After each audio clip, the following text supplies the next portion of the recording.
listening to the Ball Talk podcast with me, Ryan Bailey. This podcast is brought to you by Adapt Athletic Performance and Therapy. Head over to Instagram and give them a follow at adapt_clinic. If you enjoyed this podcast, don't forget to leave a like, share it with your friends, and hit that subscribe or follow button as well. Without further ado, let's get straight into the podcast.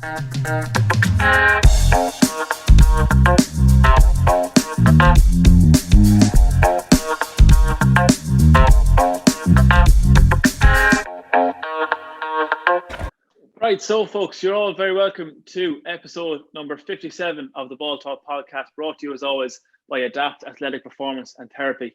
As you can see, today's setup is a small bit different, and we're going to be doing a little bit of bacon for you. And today I'm joined by Paul McNamara. Paul, how are you getting on? How's it going, Ryan? You well? Not too bad. Paul, introduce yourself. The floor is yours for 60 seconds.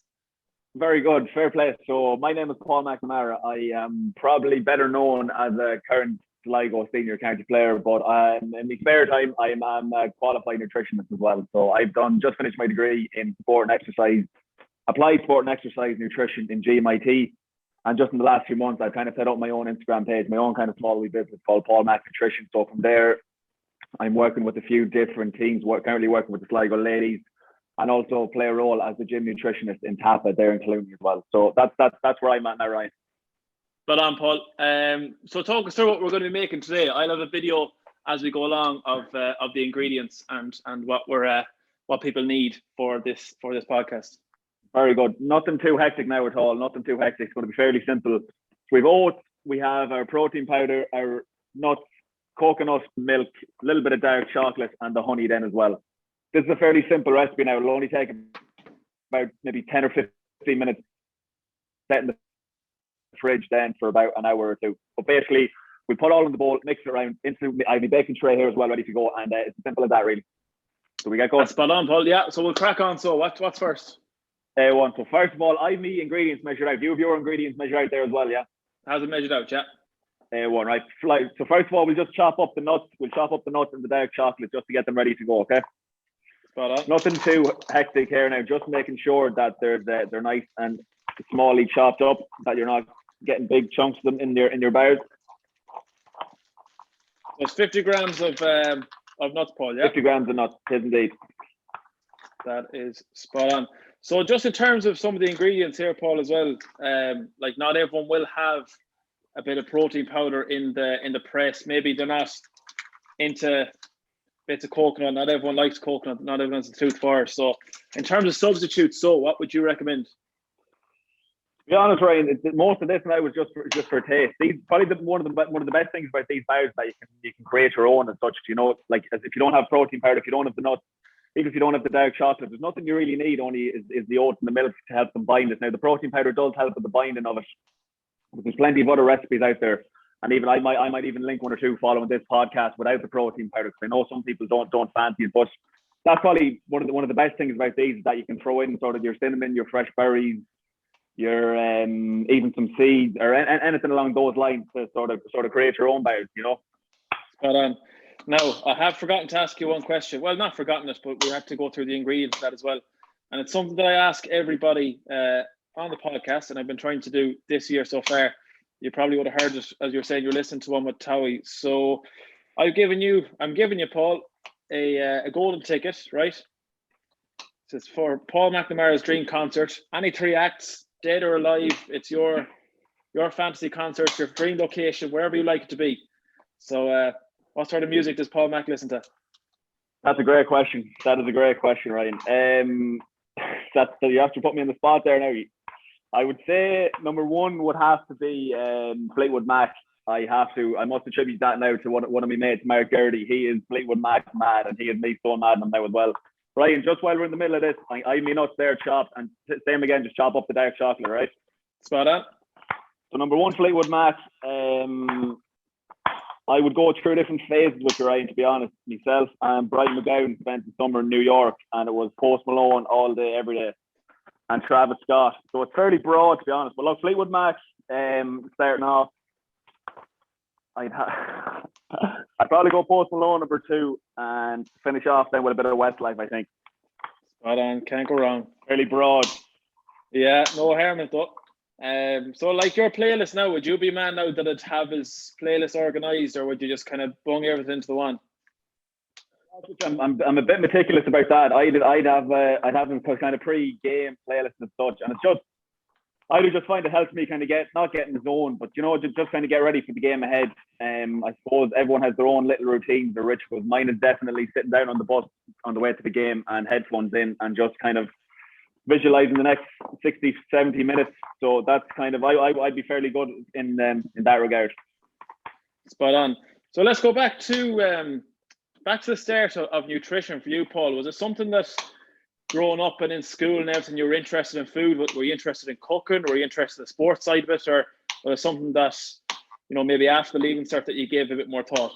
To be honest with you, Ryan, I was always sport mad, and I always knew that I wanted to do something along sport. I had no real idea what that was, but I just remember leaving school. I repeated the leaving cert. And in my first year, I was offered accounting in DIT. And it was actually, I was debating, there was a few lads in DIT onto me to go down and do the course, and it was probably 50-50 there for a while whether to actually go down, but I'm so happy now looking back that never came through. It's I suppose I was always sport mad, and I knew I wanted to do something with sport, and that's probably what the broad sports science and health degree in DCU really kind of, it was a good mix of everything there. You had your nutrition, your physiology, your psychology, and it was a great base to have, And then we actually had Brendan Egan. I know he's a former guest on the podcast. We had him as our nutrition lecturer. I'm probably seeing him as probably a Sligo footballer and having such an interest in nutrition. I think he was working with Dublin Hurlers at the time as well. And I just remember thinking, geez, yeah, that all sounds good to me. So probably got a little bit more interested then as the years gone on. I actually done placement with in my third year placement with Daniel Davey and Food Flicker. So two good Sligo men there, kind of cementing that interest for me. But from there then, done my final in nutrition and GA players, and probably haven't looked back since, Ryan, to be honest with you. Sounds good. So let's keep going with what we're making here. I have everything chopped up here. It took me a bit longer than you, but sure. Perfect. You're all right. So now we're going in with the oats. I think it's 230 grams of oats into the bowl here, okay? So I need. Are you good for cooking yourself, are you? And baking? I do enjoy my food now, to be honest.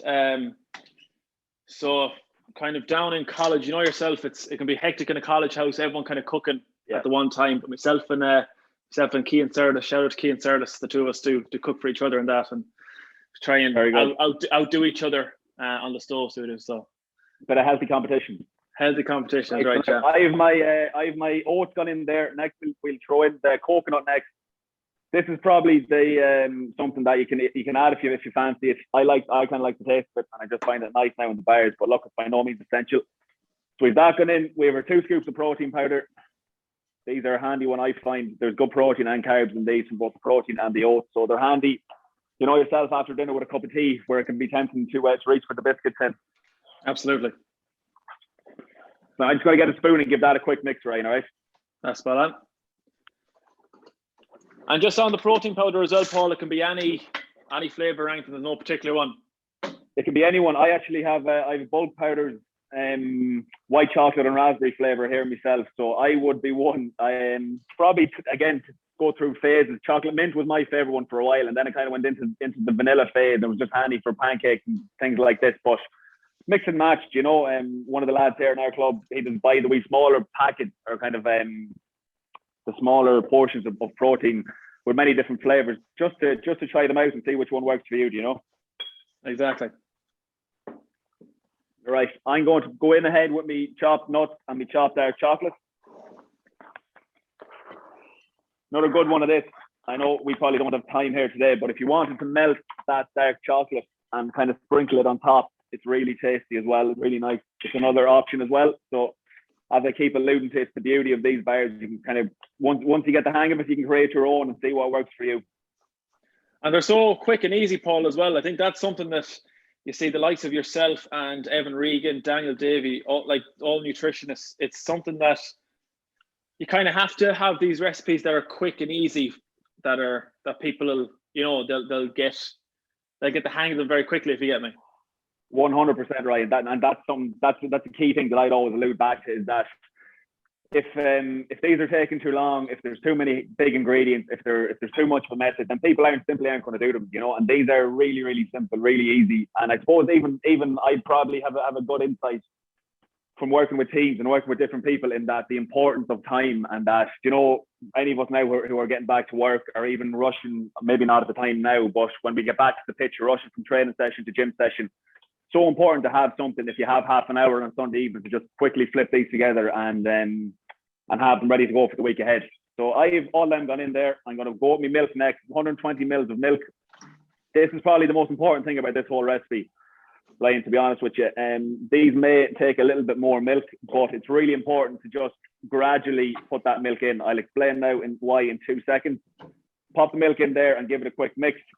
It's really, really easy to put in too much milk and for these to turn kind of soggy almost. So that's something that we want to avoid. Put in that 120 mils first and give it a good mix. And I'll show you now to the camera what this is looking like. But that's something that I've done previously, is put in way too much milk, and it's soggy protein bars, and they definitely don't sound as appetizing. So straight in with the 120, you said, yeah? Straight in with the 120 first, yeah. Perfect. And good mix. So just as we're mixing that, Paul, a lot of people know you as well. You said you're known as a Sligo footballer, but a lot of people know you from working in EJs as well. It's very easy for you to turn around and go down the road on your break to Kate's Kitchen or one of these sort of places and get your grub there. Would you be a man for meal prepping and stuff like that at the start of a week? It's definitely something that I'm trying to get better at, Ryan, to be honest with you.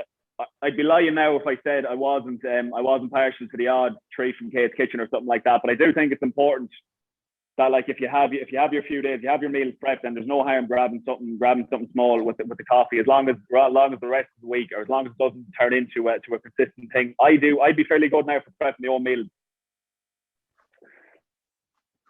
Get simple handy things that I can have half an hour to make up with, and just have for the week ahead, because then the temptations now definitely of working in town can lead to bad nutrition choices every now and then. But I suppose the handy one, Tuco's right behind us. They're fairly tasty burritos, and burrito is definitely the best kind of fast food option as such that you can go for. So on an off day where you might have something prepped, definitely Tuco's or a burrito is the way to go.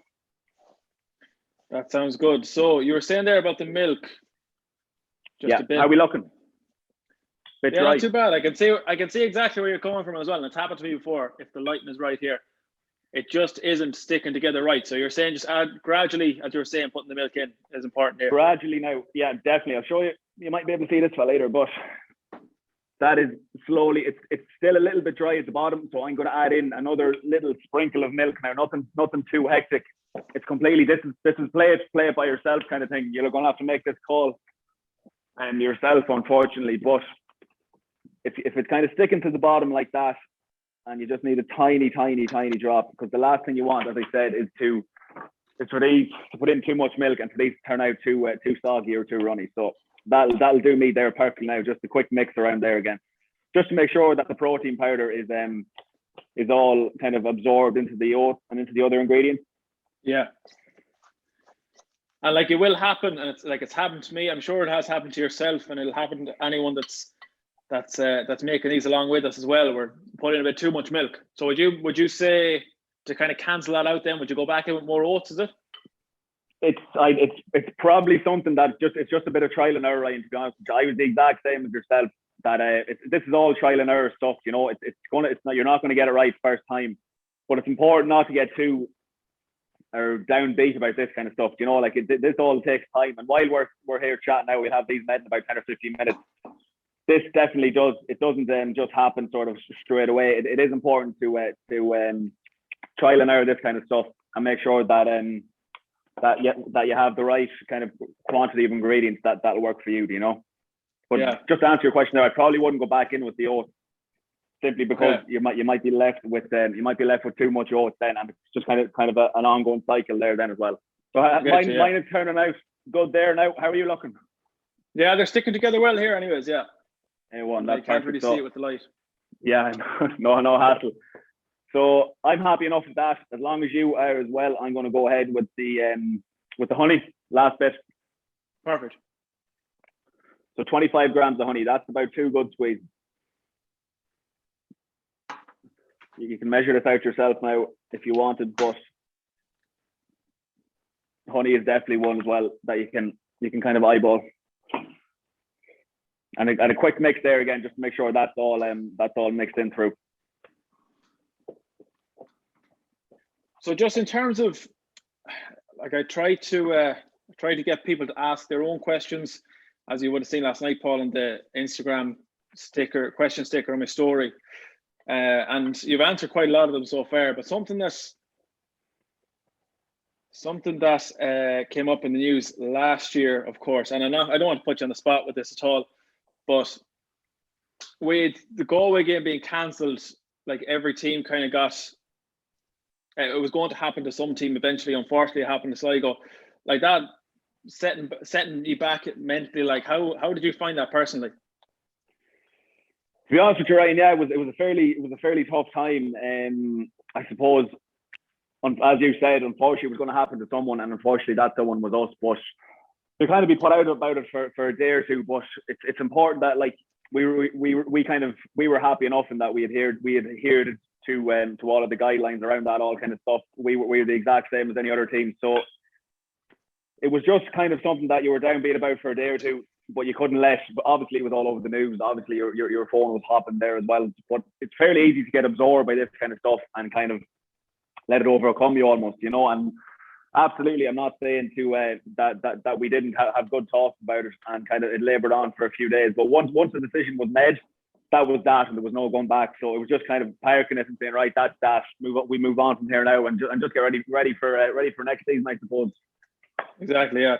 And like there, as you said, with social media, it was everywhere, on Twitter, on Facebook, on Instagram, whatever.